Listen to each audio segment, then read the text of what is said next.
where every week we highlight an artist and their art. And today is our first show for this year, so Happy New Year to all of you. Now, remember one thing, this is a live show, which means that we're here right now, you're watching us live, and we love interaction. So, while we interview our artists, if you have comments, you have feedback, you have questions to this amazing artist, please put that in the chat box. Wherever you're watching, there is a chat box or a comment box below the video or beside the video. We are streaming to several places, so look around, you're going to find it, and there you can write the comments, the feedback, and the questions to our guest today. That will be fantastic because it actually helps us shape this podcast for you, for the things that you want, okay? The other thing is that wherever you're watching, you have the option to give a like, a heart, many hearts, whatever is the social media network that you're on. If you can do that and, you know, give at least a hi there, where are you from, on the comment, what that does is help us get visibility. All social networks, they see the interaction right at the beginning of a video to see if they should be showing to more people or not. So if you can take a second and do that, like the page, things like that, it makes a huge impact for us, and it only takes a second for you, okay? Okay, today my guest is Stephanie Chavez, right? Yeah. And she's a jewelry maker. And specifically today we will be talking a little bit more about precious metal clay. Did I say it right? Yes. Yes. And again, I just want to remind you, if you want to share this on groups, like if you're watching on Facebook and you want to share with groups, go ahead and do so. This is information only. Nobody's going to sell or try to sell anything. So you're safe to post on those groups, okay? Because I think people are going to get really excited. I have a bunch of pieces that Stephanie made here. We are going to show one by one later, and you're going to see that the possibilities with the precious metal clay are really endless, correct? They are. Yeah. They really are. Now, Stephanie, before we start talking about the clay itself, tell me how you got started in jewelry making. Ever since I can remember, even being a little kid, I've been creative or always making things. And I started out, even my first job, before I could even legally work, I worked for a neighbor pouring ceramics in her ceramics studio. Oh. And then she moved on to opening a gift shop. So I worked in her gift shop making flower arrangements. So I've always done creative things. That's so cool. And then I kind of went into work in the mixed media arts industry and helped develop a lot of products that we took to CHA, which is the Craft and Hobby Association. And then from there, I just wanted a change, and I took my first metal clay class probably in 2007-ish, 2008, and I was instantly hooked. 2 years later, I went and got certified through Rio Grande, and I just have not stopped. So you didn't start with silversmithing and the traditional jewelry making. You went right into the clay. I knew a little bit about it, and I had dabbled in some other jewelry making, you know, mediums. But I just really took a liking to the metal clay. It's very, very forgiving, and there's so many things you can do with it. But that being said, like now knowing metal clay, I do know a lot of silversmithing now too, and I do a lot of combinations of both of them too. All the pieces here are made 100% with metal clay. With the metal clay. Yeah. And so what really attracts you to that? Because we were talking just before we came live that you buy a package, there's just a tiny bit. What was the attraction there that you said, this is my thing? Well, I think when I started to, you know, over 10 years ago, it wasn't as expensive as it is now. So I didn't have that anxiety, I would say, that hesitation with working with it. I just let my creativity go, and I worked with it, and I wasn't worried, I guess, about wasting it. But now, even as it's more expensive, I don't worry about that because the way the material is, it's so forgiving. Nothing is ever wasted. You can have a lump dry piece of clay and reconstitute it into workable clay again. Really? So I think that's the main thing I love about it, is if there are no mistakes. Everything is fixable. It's very, very forgiving, and there's just so much you can do with it. Now, if I go the traditional route, I need a lot of tools, right? Yes. For example, if I go into silversmithing, I need pico and I need, well, all kinds of stuff and tools and hammers. What about with metal clay? Is it comparable or you need less? No, that's the other thing with metal clay is your initial tool setup is, besides the kiln, is very inexpensive. And even without a kiln, you can torch fire a lot of the silver clays. So you can do metal clay without a huge investment in tools, which is the one thing I really like. And as far as strength, with silversmithing, some things to create a texture in sheet metal, you need a lot of hand strength or big machinery or things like that. With metal clay, you don't. Oh. It takes texture beautifully. And you can create... So for example, if I am a person that I'm going through some arthritis or something already with my hands that doesn't allow me to put a lot of force into things, this would be a good option? Yes, okay. Yes, very good. And even with like polymer clay, you have like your pasta machine and stuff to condition the clay and work it, but polymer clay has to be, you know, molded and kind of more workable, where metal clay doesn't. You can use you don't have to work a lot? You don't at all. That's good. So you can use it right out of the package. You don't have to prime it or prep it or anything, you know. That's really very good information, because it is an issue for some people, even with the polymer clay and sculpting. The conditioning of the clay can be tough depending on the quality of the clay that you're using. Yeah. Now, one thing that we always like to talk about here at Creativity in Focus, and remember, it is a live podcast, so if you have questions and comments, please send to Stephanie. She will be thrilled to answer and thrilled to know there's somebody watching out there, right? Yeah, that's always the mystery that people have. Is anybody watching? But we like to talk about the business side as well. Yeah. So you've been doing this for 10 years. I'm going to assume you do this as a business or a side business. How is it for you? This is my full-time business. Okay.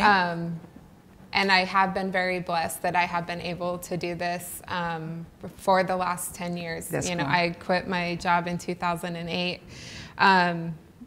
And so it's been really flexible because I've been able to be home, take care of my kids, which, you know, is important for me too.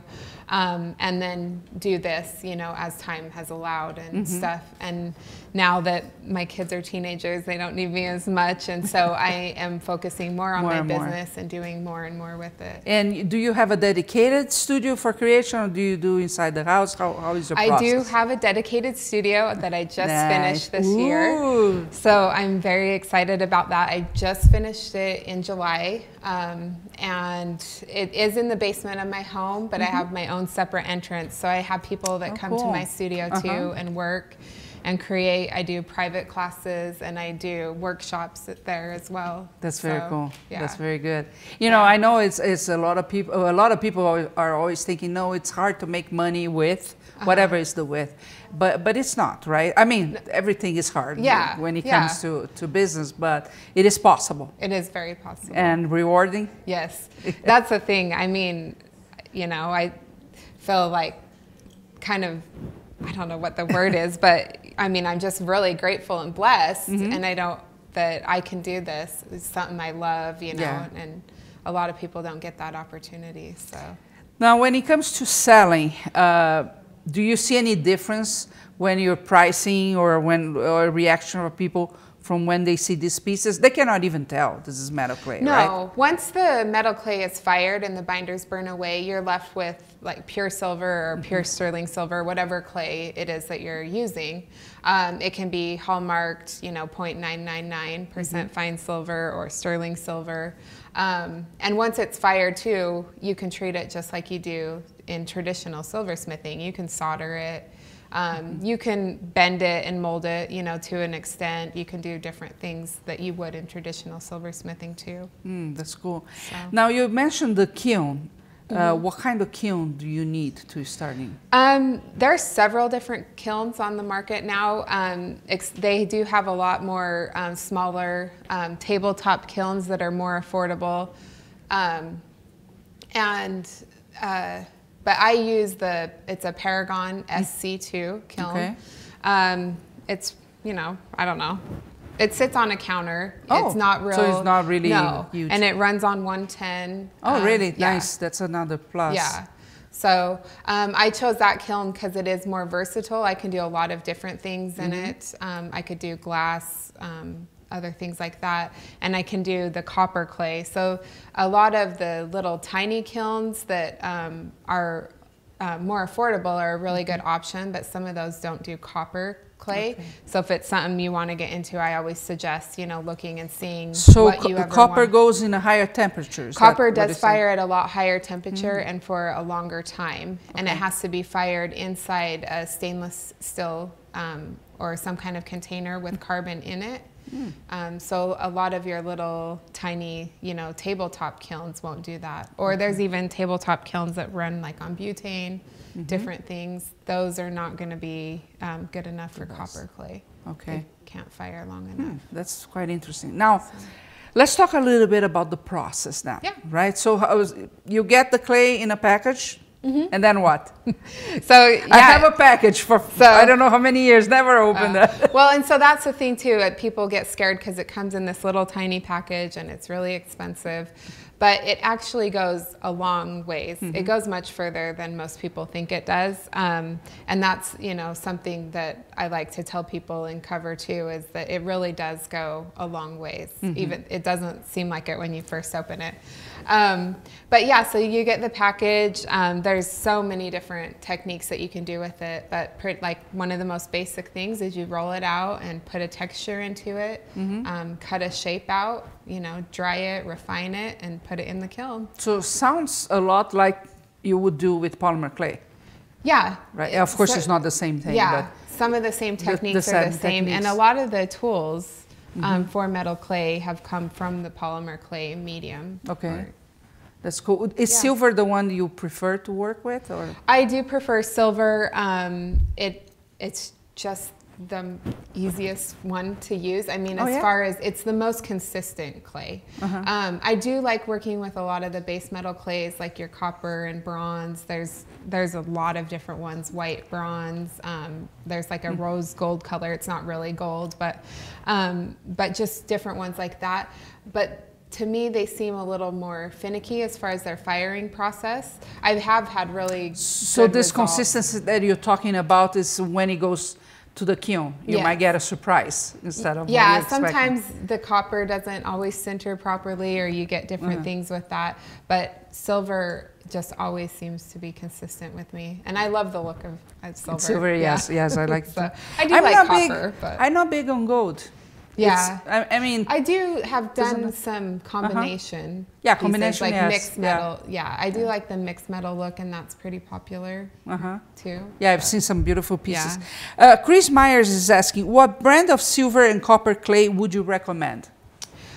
So there's two main brands. There's the PMC, which is made by Mitsubishi Company, and that's, you know, stands for precious metal clay. And then there's also Art Clay Silver. Both of those are really good brands. I like both of them. I've used both of them. I do primarily, right now, I'm primarily using the PMC Pro Sterling. It's the One Fire Sterling clay. So there's fine silver clays, there's sterling silver clays, and, you know, all your copper clays. For the copper clays, I do like, it's Metal Clay Adventures copper clay, and they have a really nice bronze one too. They come pre-mixed, like they're already pre-packaged, so they're in the clay form. But there are some really nice base metal clays too that come in a powder form, and then you mix them to a clay form. Those ones are nice because then you can just mix them on demand when you want to use them, and you don't have to worry about them drying out or things like that. That is cool. Very good question. Don't forget, this is a live podcast, and we love when you interact with us, and the way you do that is wherever you're watching, there's probably a comment or a chat box either below or beside the video. That's the best place. I'll get here on my tablet, and I'll be able to ask the things that you were thinking about clay. So I would like to show some pieces. Let me just ask if we are ready for that. But what I like about this, I did you know that I took a course on silversmithing. Yeah. And if I wanted to make flowers like this, would be a total nightmare, right? Yeah. It would be a lot of work. You'd have to saw, you know, out each one of them or bend the wire. Yeah. Or This tiny, I would probably spend the whole day just doing the flowers. Probably more than that. Yeah. Yeah. Well, and that's one good thing that because what I keep thinking, and we'll show in a second, the pieces, is what are the differences that this is silver. You go to silversmithing, you do whatever you have to do to have your ring. What are the pluses of using this? So creating shapes like this are really easy in, you know, the metal clay, where it would take a lot of labor. It'd be a lot more labor intensive in silversmithing. Knowing both techniques, there are things that I find are easier in silversmithing, you know, than metal clay. All of these rings are made with metal clay, but some people do prefer to make like the ring band in silversmithing. And then make the top of the ring with PMC and then solder them together. The reason is there is a shrinkage rate with the PMC. Okay. And so when you're making rings, you have to calculate in that shrinkage rate. And do you know more or less how much it shrinks? Yes. So the PMC, this PMC that I'm using, and the PMC sterling both shrink about 10 to 12%. Wow, that's a lot. So it is, and it is, especially if you're doing, I don't have any really small pieces here, but if you're doing smaller pieces, you know, when they come out of the kiln and you go to polish them, you're like, oh, these are really tiny now. But so when you're making ring bands, you need to make them 2.5 to 3 sizes bigger to calculate in that shrinkage rate. But I make them a lot, and it can be done. You just have to know those calculations and know for you're going for. And then if you made a silversmith band, it would be slightly stronger than a metal clay band, but I wear metal clay rings all the time. And so tell me, the shrinkers. I'm comparing to polymer clay, and I know it's not the same thing. Yeah. But so the shrinkers is higher than in polymer clay. Polymer clay, there is the word is difficult. A shrink is. Let me try again. It shrinks. Yeah. It shrinks. That's the important thing. But it is not in the 10% at all. So what about the strength when I compare to silver? The strength. So the sterling silver clay. Silver, it is silver. Yeah, the sterling silver clay is the strongest of like the silver clays because it does have that percentage of copper in it, so it makes it a bit stronger. Okay. But all of these rings here were made with fine silver, and even the one that I'm wearing now, and I don't have any problems with them. I actually find them to be a little bit more comfortable because as you wear them more, they actually will mold to your fingers a little bit, and good. They're really comfortable. That's cool. So. Let's try to show some close-ups here, and then I have some comments. Can you show the ring here? What I want to show in this ring is the amount of details that so this is some type of texture, correct? Yes. And look at this, how pretty this is. Okay, stay there. I'm going to show another one. I want you guys to see really in close-up. So these are the flowers we were talking about. And this would be a nightmare made otherwise. Tell me a little bit about this one. This is too tiny for my fingers. But those are fun. That is what I call a wrap ring. So the clay wraps around onto itself. And then the stone in that ring is a fire in place CZ. So it's a cubic zirconium. And it was fired in place in the kiln so it can withstand the high temperatures. The thing that is nice with those is you can, build your whole pieces, put your stone in and everything, and when it comes out of the kiln, it's completely done. You just have to polish it. No extra work there. Yeah. So it doesn't have to go into a pickle or something like that. I mean, you can add patina to some of them, but no, you don't have to pickle them unless you were to solder onto it or something. That's very cool. Charlotte Osley, do you fire? Sorry, guys. Do you fire this or let it air dry after your design is made? All of your clay needs to be dried before it goes in the kiln. It's the same concept as with pottery. Pottery has to be dry before you put it in a kiln. If it was wet, when you put it in a kiln, pottery will explode because you have a big piece. The silver isn't going to explode, but you can get little air bubbles where the air is trying to escape or the moisture is trying to escape. It will create air pockets in your clay. So everything has to be completely dry before it goes into the kiln. How long does it take to dry? Really, like smaller pieces like this take 5 to 10 minutes. But I dry them on a hot plate. And that will speed up the drying time. You can let them air dry overnight to be safe if you just want to let them air dry. And then I also do all my finishing work after it's dried, but before it goes in the kiln. Oh. So it's a lot easier to finish it when it's in what it's called the bisque stage or the porcelain stage. Than it would be if after it was fired. It would be a lot harder to finish it. That's cool. Very good question. See why it's important for them to ask questions. Chris Myers, have you ever tried making mokume again with, have you ever worked with polymer clay at all? Yes. Okay. Mokume, I think I'm pronouncing it right. Mokugame. Mokugame. Yeah. Yeah, see, foreigners. With combining copper and silver clays? No, not. I haven't done it with the silver, the PMC, and the copper clay, just because of the different firing schedules of the...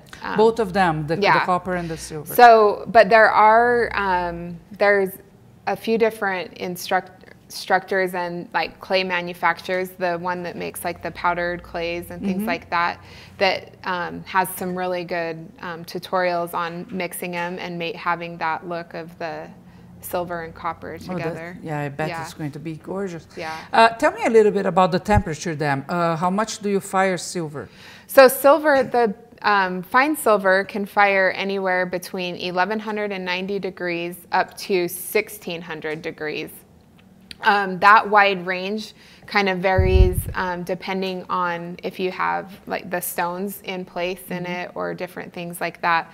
The lower temperatures, each clay comes with its own firing schedule and it will give you the scale of what to fire it on.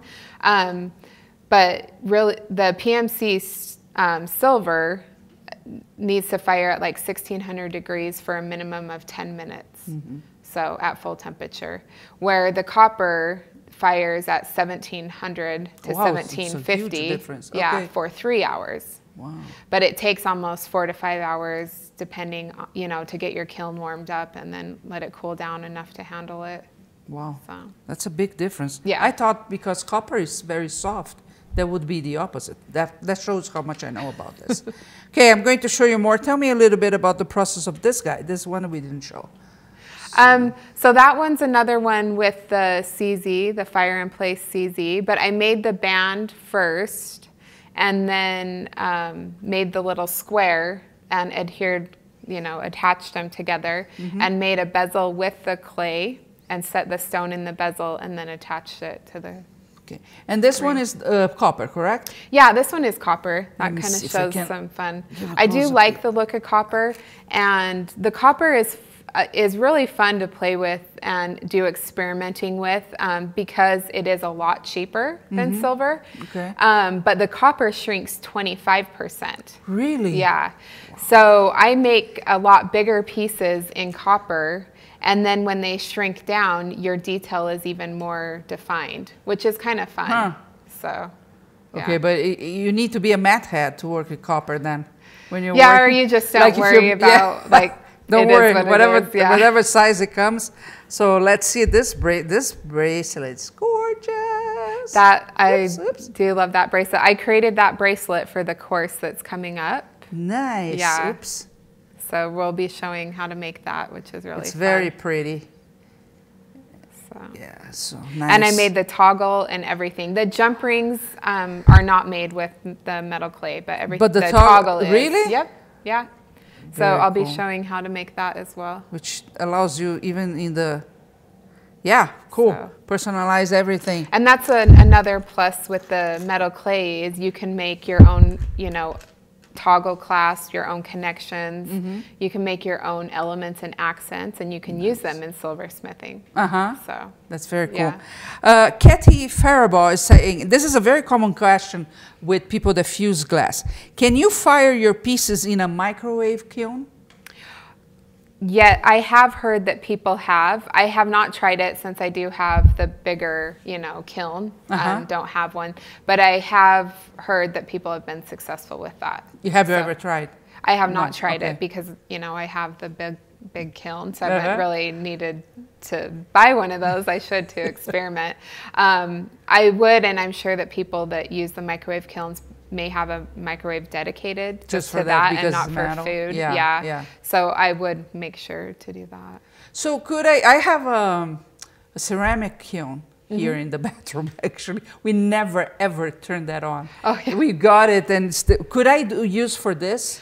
You could. I have had people that have used their ceramic kilns. The only thing with ceramic kilns, and depending on how big it is it doesn't hold a consistent temperature in the same spot. So some ceramic kilns will have like cold spots or hot spots in them. And with little pieces like that, like the jewelry, it can affect them, and they may not center properly. When you say center, what exactly is that? So sintering is the process of, well, when the binders burn away, so about 10% of the clay is binders, and when those binders burn away, the silver comes together and fuses, or what fuses or sinters is what it's called. So it's all those little particles coming together, you know, to hold into place. So a piece that was not well centered, how would it look like at the end?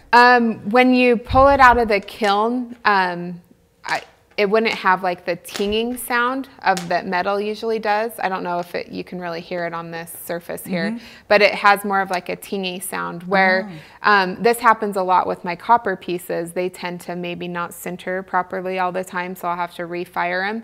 But when I pull them out of the kiln, I'll just like drop them lightly on my countertop, and if it doesn't sound like a coin, like a penny or a dime, you know, like change wood, if you're dropping it, then it's not fully centered. It has more of like a thud sound. That's so that piece wouldn't last? No, that's one way to tell. And then if you were to slightly bend it, it would just snap in half.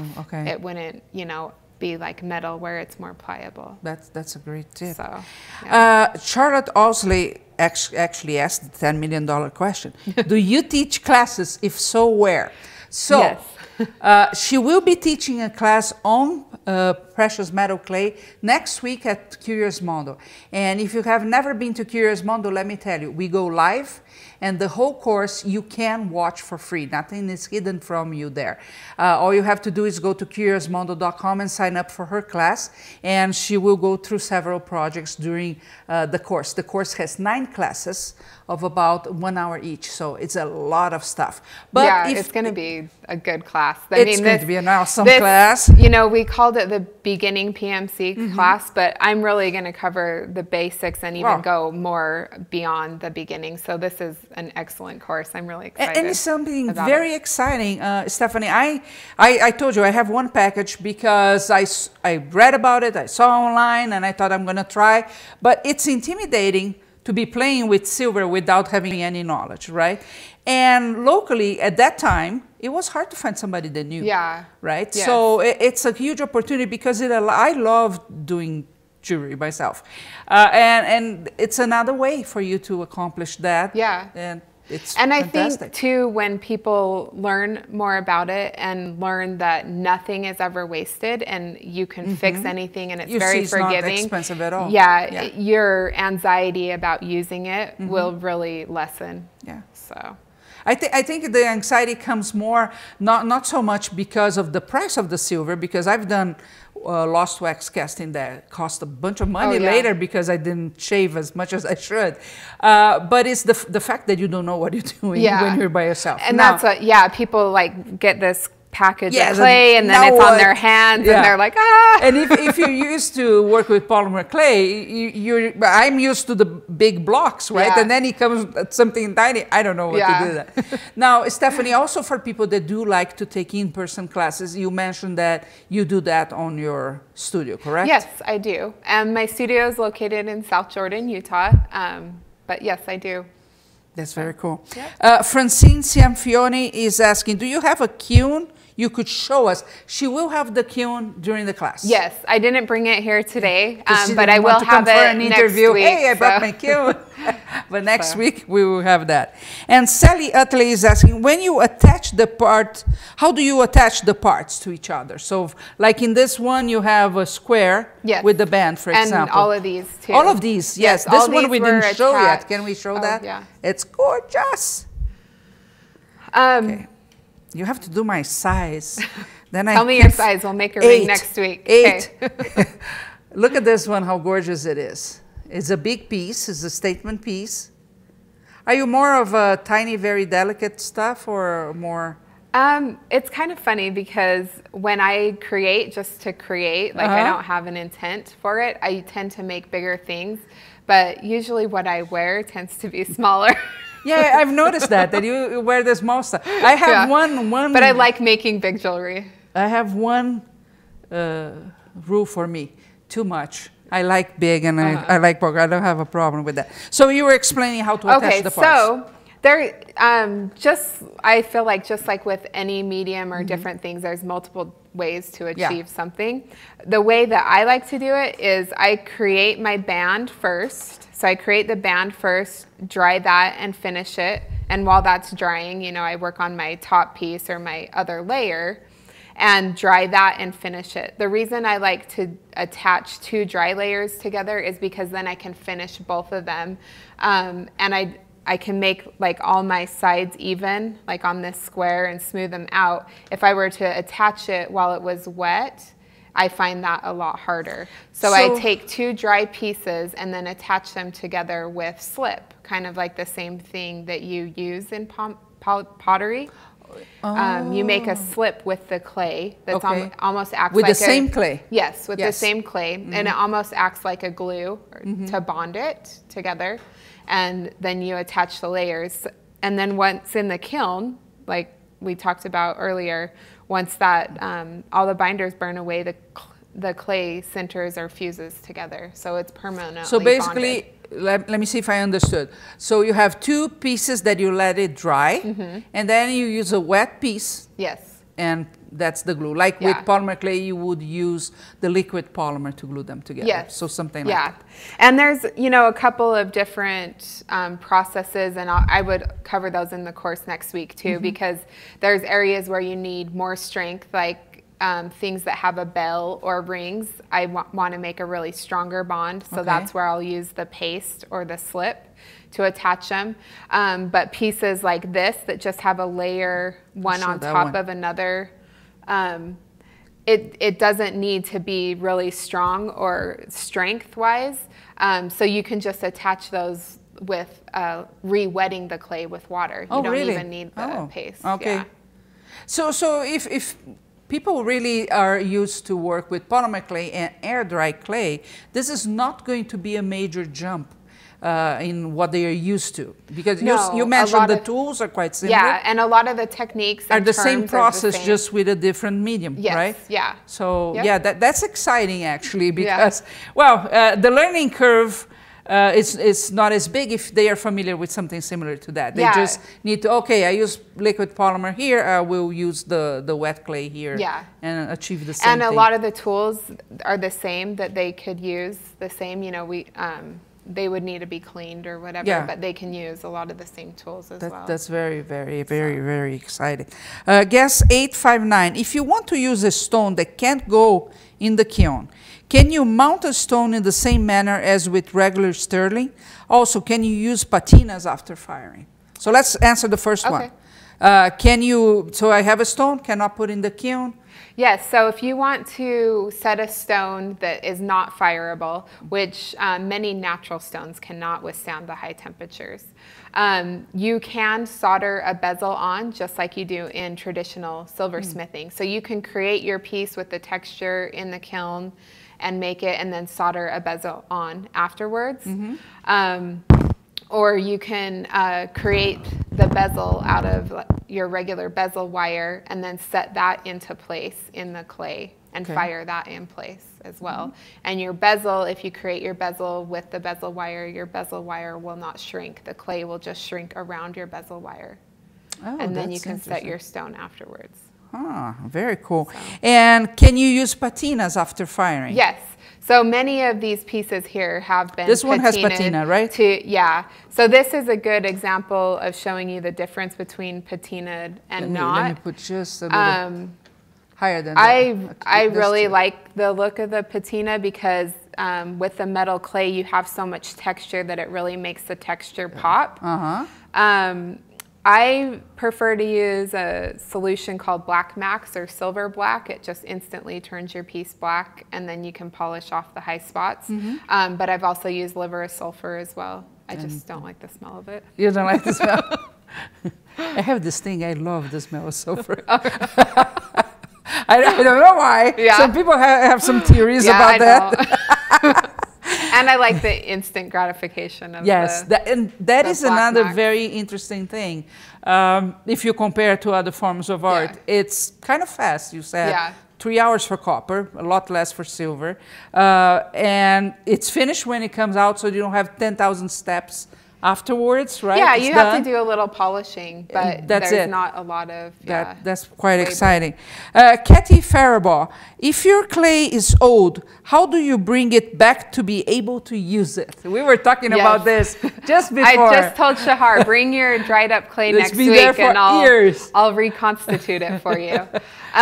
So there's a few different things that you can do, and we'll go into more detail about it next week. But if it's a big lump of dried clay, the first thing that I would suggest is trying to like drill or poke some holes into it, and then putting a couple drops of water into it, and then wrapping it really tight back up into the plastic wrap, and then put it back into like a sealed container or a Ziploc bag, and letting it sit overnight. And that moisture will get into the clay and start making it more pliable and workable. That's one way to do it.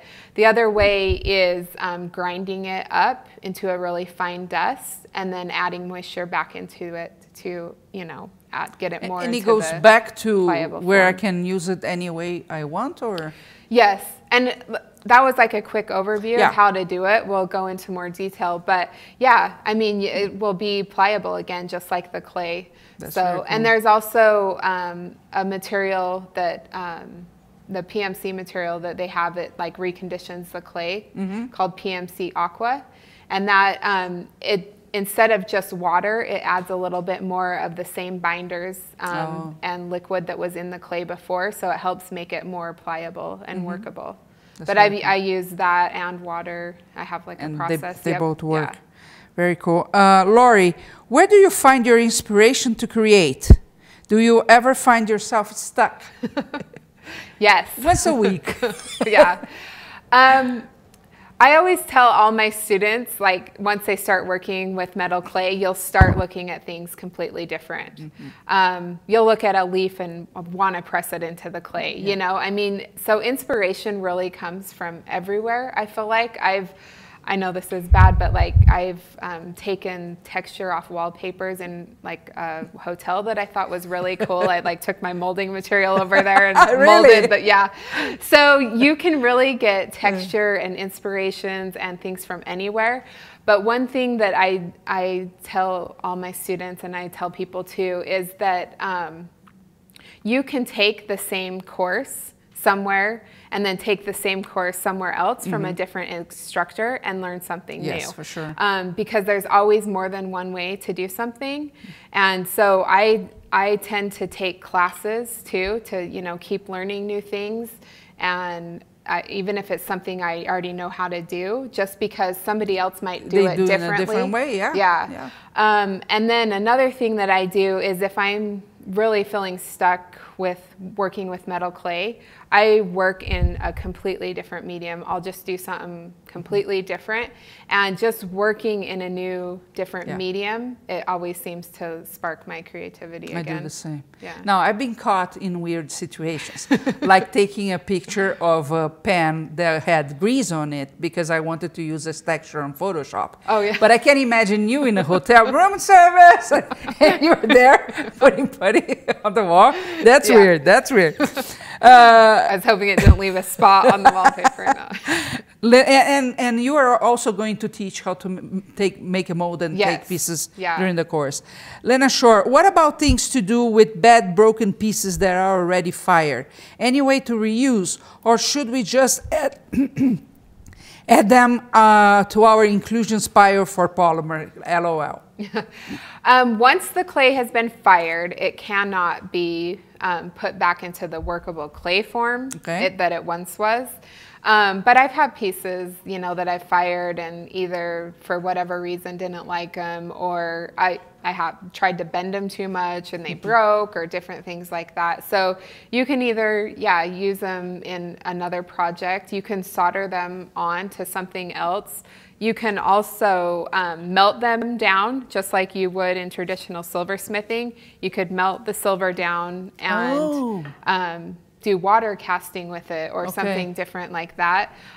Or, you know, you can always send it to the refinery to be recycled, you know, with your other silver scrap, which is always the last thing I like to do. If you can reuse it in something else, you'll get more recycling money out or of it. reusing it. It begins with you doing that, not putting someplace to go someplace it's more else. valuable too if you can reuse it or do something else with it than what they would give you to recycle it. Right, true. Guess 859, could you use a butane torch for little pieces? Yes. Yep, and I have, and we will cover that next week too. Oh, cool. So yeah, you can't do really big pieces because it needs to stay Define big pieces though. What is a big piece that you cannot use with the torch?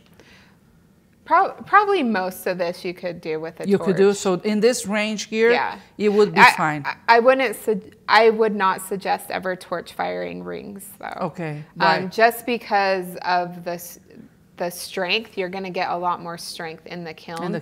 There's a small sliding scale that the longer you fire the clay, the stronger it is. So whenever I make rings, I do always fire them at the longest suggested firing scale or temperature. So yeah, I wouldn't suggest firing rings. And it has more consistency anyway than, because the torch you will move. Yes. And the wear and tear of a ring,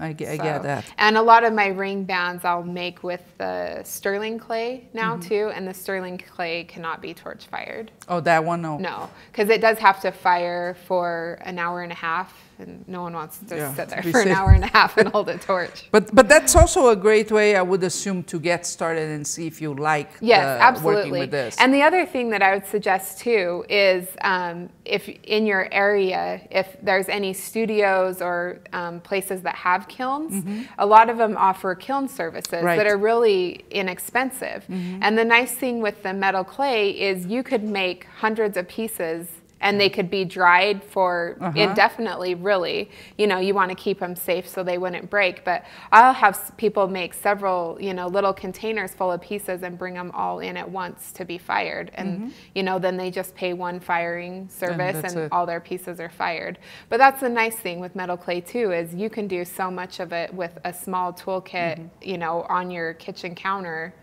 And then, you know, if you don't want to fire them with a torch, you could take them somewhere. To someplace else. Yeah, to be fired. But it's good that you can try and see, okay, I can see my passion showing up here. Yeah. And then you move to invest in everything else that you might need, like the kiln. It's going to be a higher investment anyway. And your biggest investment is your the kiln, right? Really. Because the rest is not much.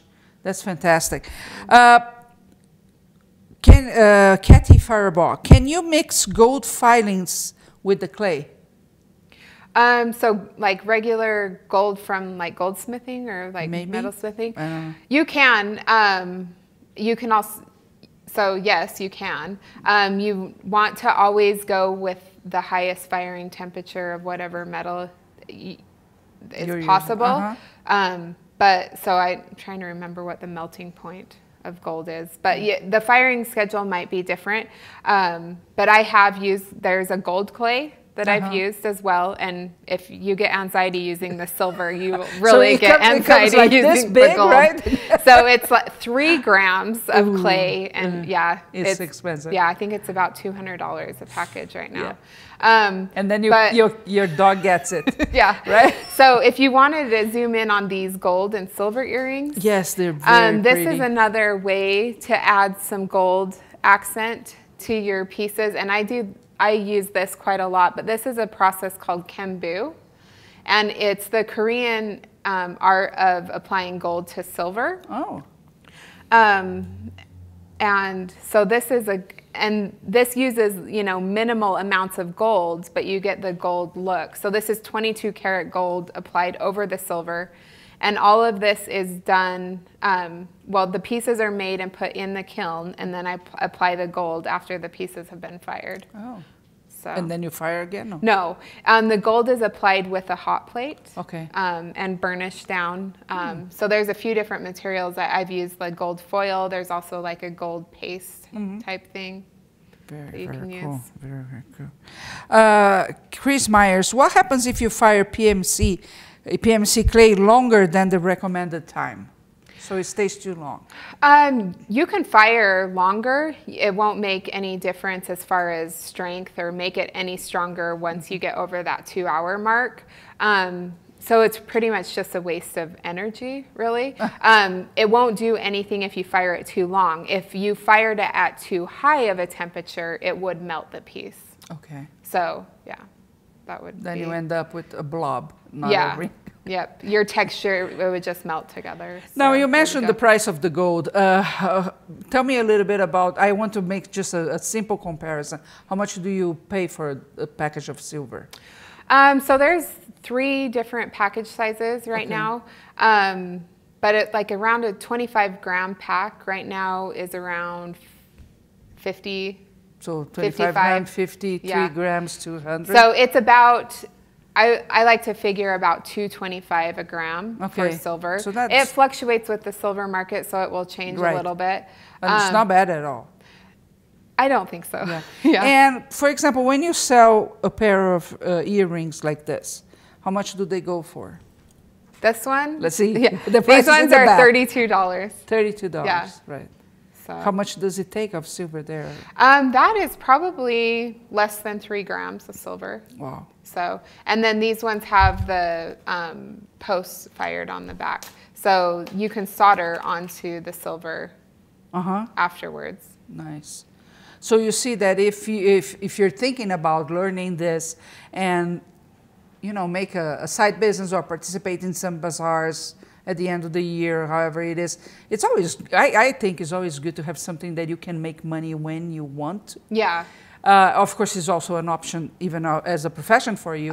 But it's always, if I need to make some extra money, how can I do that? I was talking to my daughter this weekend about money and how people don't save today. Especially here in this country, we have people from all over the world, but it's hard that people don't tend to save. And they were saying on TV the other day that the average American doesn't have $400 set apart for an emergency. Should a natural disaster occur, you don't have that. And in the time of the recession, we used to hear all the time that people would lose their homes because of $300. If they had $300, they wouldn't miss whatever payments. That was what was missing. And then you have to think, okay, as resourceful people, we always have to have a way to make extra money when and if we need. Many will never need that, but you don't know. You don't know. Life may bring you something, right? That you think, okay, now I need some extra cash. Well, by having skills, you're always ready, right? But what I want to call your attention to the PMC is that, or the metal clay, is that your investment to get started is really low. And there are very few hobbies or even careers that you can get started with a very low investment, right? And like you said, the biggest one is the kiln, and you can go someplace in your city and fire that. And when you think about the material itself, so I think you said $25, something like that for 25 grams, and you're selling this for $30, you see that it's very easy to recoup that investment as well, right? Yep. So have that in mind, because many times we have passions for things that they take longer, they're much more expensive and much harder to sell should we need. With jewelry, that never happens. One key factor, for example, when there is a recession, is that the jewelry market actually goes up. Right? People, they are feeling bad because of all the things that are going on, but so they buy things for themselves, and jewelry makes you feel better. Makes you feel better, makes you feel prettier. So it's always a good route to go, right? Because it's never difficult to sell jewelry. No.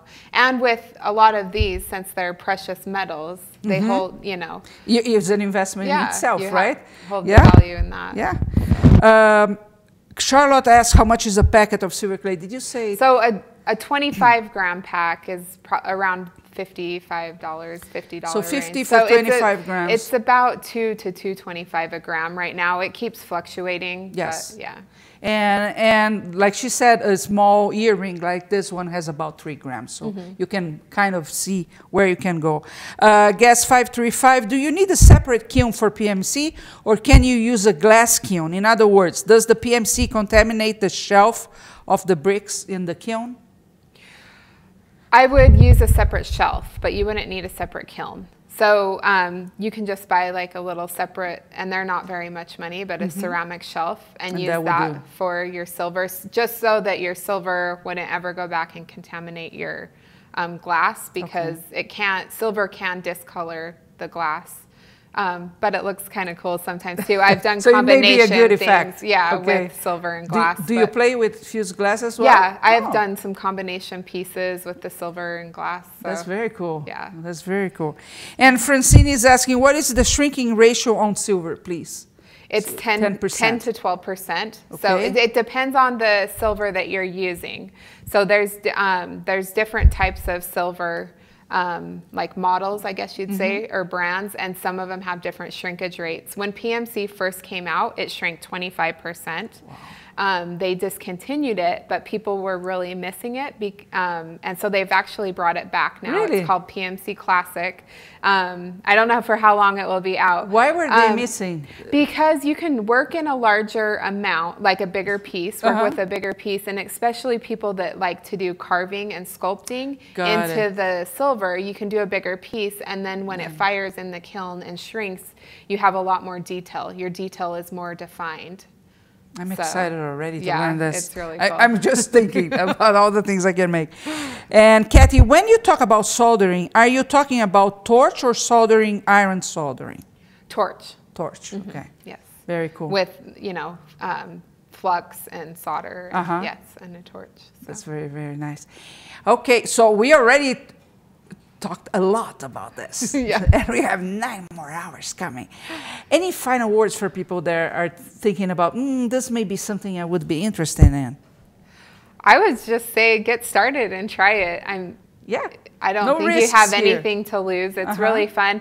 If you don't want, to invest in it, and then take a class and see how you like it without investing in it, even watching the free online course next but week. I know how they work, because they're watching and they're thinking, I need to go out to get some clay. But the thing is not that easy to find in local shops, right? PMC is not, or any metal clay really is not sold like at your local craft store. So you do have where to order should they go? You could, a lot of places online. Rio Grande is a good resource online. There's a lot of metal clay suppliers online, metal clay supply, jewelry artist supply, Cool Tools that sell PMC. So there's a lot of different, and then there's also another silver clay called Art Clay, which is a really good clay too. So there's a lot of different options. So if you get yours today, it will come before the class. Because you can start working with it. Well, this kind of thing, there are some things that you really need to watch and think about it and then go do it. Others you want to be touching, right? And I think that's the case. I may be, under the table when you're doing the class. I may be just. That's why I asked you if you make anything with me when we're doing it. Oh, I like working with silver. The silvers, meaning getting a saw and cutting, that's not my thing. But the lost wax is, I love the carving part. Yeah. And you mentioned that, and I was saying, carve oh my gosh, too, then so. I can go, yes. And even for beaders or other, people that do other jewelry mediums, they like working with the PMC because they can add little accents to what they're already doing. Yeah, so, and I would suggest people or, that do work with polymer clay, for example, you make beautiful jewelry out of that. Adding some components in silver just makes that piece, right? Like, oh yes, oh yes, that's very cool. Okay, let me see just if I have some other questions. Kathy, thank you for all the info. Looking forward to your class. Sally, so awesome. Thank you. Thank you so much for being here. And thanks for having me. I'm excited for next week. It's going to be awesome. Thank you guys so much for your participation. We really, really appreciate you. See that it shapes the podcast in the route that you decide it should go, and that's very rewarding for us. It's rewarding for the artists. I didn't ask you, if people want to know more about you and your pieces, where can they go? I have a website. It's my name, StephanieChavez.com. StephanieChavez.com, yep, right? They can find me there. And you can get to know more about her. CuriousMondo.com is where you go for the class. Don't forget to register so you do get the reminders. It is free to watch. If you think this was good because she gave a lot of information, times that for 9, because that's what we are going to be doing next week for that. And don't forget that this podcast stays wherever you're watching. You can share as many times as you want. You can tell other people, get excited. Maybe you have somebody in your home that you think she or he should, find a pathway in life. This is the perfect beginning. Maybe they will turn into jewelry makers later and create a career out of that. So don't think just about yourself, think about the people that are around you and tell them to watch the podcast so maybe they get inspired and start a new pathway. It is the beginning of the year, right? Yes. It's the moment you're making resolutions. Time to learn something new. Time to learn some, well, it is, right? I mentioned today during the class, that's the one thing we take into another life is our knowledge, our skills, and resourcefulness is always good in human beings. So don't forget to register for that. Thank you very much for being here today. Next week, we are back on Tuesdays. Today was an exception. The podcast goes live every Tuesday at 2:30. And we are going to have Amanda Hartland from the UK talking to us about her amazing free motion embroidery techniques. So I hope to see you back here next week. Thank you so much.